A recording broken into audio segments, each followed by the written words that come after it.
For education and pedagogy. So I'm from a teaching education background and with education and technology. So I plan to give you our pedagogical, the GDS, the pedagogical focus, our plans and further opportunities. I'm going to tie at least briefly to our major projects, the What Grows Here, the What Lives Here, the What Grows Here's at, the What Lives Here projects, as Jim mentioned, or Leo. I'm going to briefly talk about another project that we have an association with, the Follow My Umbrella, this year's GovHat project. Talking about the Things Network, further about what this means for education and pedagogy. A pilot project I want to highlight in terms of some work we've done with some specifics related to that. And then briefly some further links and resources, please. I'm not sure if it's worth necessarily opening these actually. We might bring it up after. Yeah, might bring it after. So with the What Grows Here app, which is an app available for iOS and Android, available now through the various app stores. It is in continued current development, so it's not in its full version as yet. But certainly it's workable, uses data sets in South Australia at the moment, and again that's being further explored. But as part of the project, that being the GovHat 2014 project, we also, as part of that weekend, which is a pretty full weekend, if you want to get having me involved in GovHat, then do it. You and your students, by the way, do it. We developed a learning hub that goes with that. That's still in development. And look, I mentioned some highlights, and we could bring it up later for time. Things like links to the Australian curriculum, particular biological sciences, also vocational education and training, the AQF, Australian Qualifications Framework, linkages. Also 10 ways to include What Grows Here in school lessons. There's also needs further development, but within the Learning Hub there's a section which you can test at least via web form learners' knowledges of birds. There's also another section called Be a Nature Ninja, which was our project name originally before the Growing Data Foundation. So the learners are engaged to compare the information they gain from the What Grows Here app to explore things like plant nomenclature, classification, characteristics, habitat and related ecosystems. Next time. That's what I think I can get back one. Sorry. What if I just I do that? There we go. So with the What Lives Here project, I'll talk more about this in a moment, but some things that come out to explain further in terms of the educational implications of that. So we are wanting the data collected from those nesting boxes to be made available openly for use in our own project, but also for wider learning, for learning, or out of curiosity.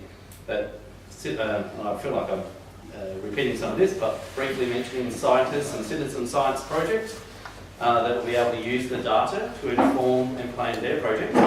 But schools could use the nesting boxes and result in data for projects and for learning, for example, in science, mathematics and geography. Again, I'll be covering further opportunities by spotlighting a pilot project. Next slide, please. All right, a project which we have an association with, that is some members were involved with others, and we love collaboration, so certainly waving the flag with that. And when we are hosting the code for that, so there is a direct further association to that as well. The project team, their aim was to develop an app that allows teachers and general public to create walking tours that link to points of interest and the stories surrounding them that make them significant. The app would allow for students and teachers to conduct textual tours that allow students to work like historians to uncover many stories that grow out of places of significance. Next slide. So just to unpack further, oops, I'm too fast. Okay, sorry, thank you. Trigger finger. What I might do is I'll go down and do that. So some opportunities for schools further to, and also unpacking some things that might have already been said in relation to the Things Network.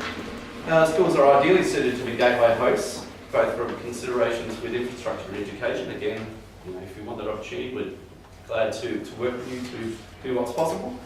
It certainly provides ideal STEM opportunities.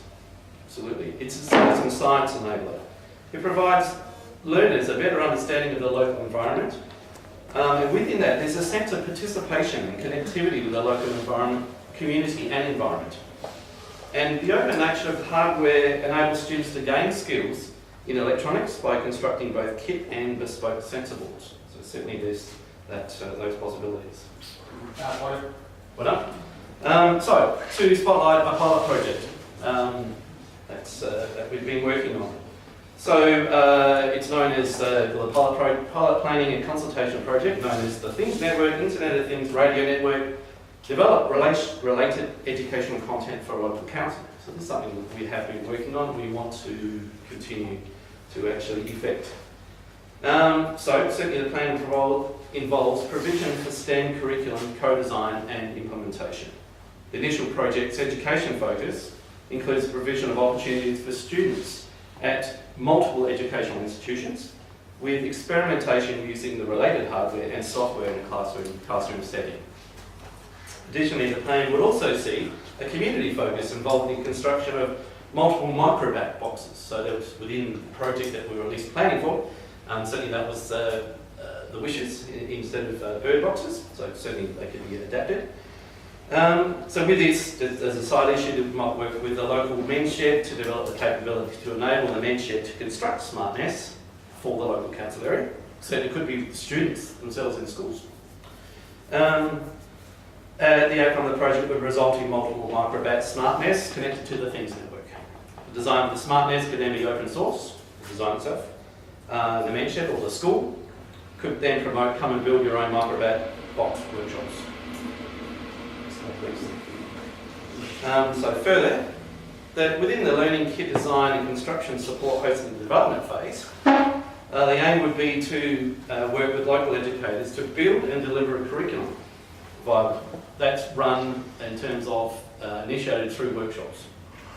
That would be focusing on open data, that is the curriculum, focusing on open data collected from the census and other open data sources.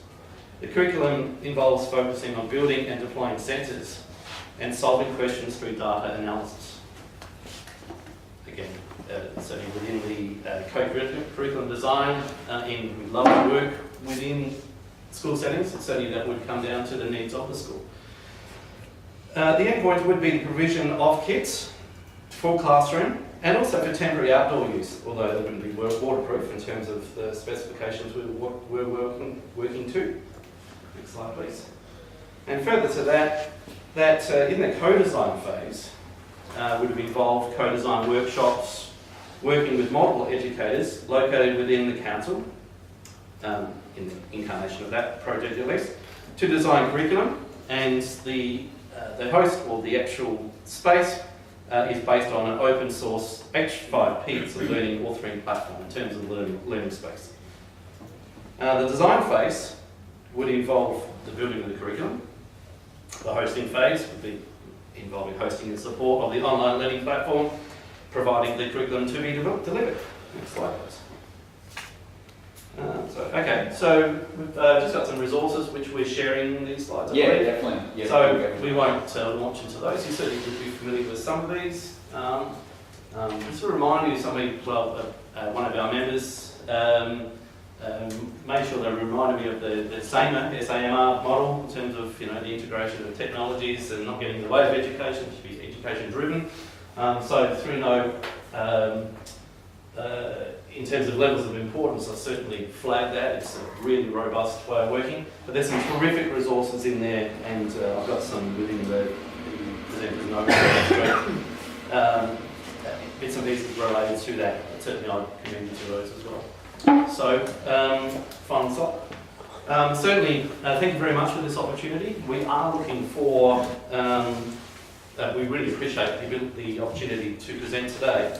But certainly we are seeking champions in school settings to work with, to develop for curriculum co-design, to work with sensor kits, and so we can start generating and sharing data. So please contact us. Thank you.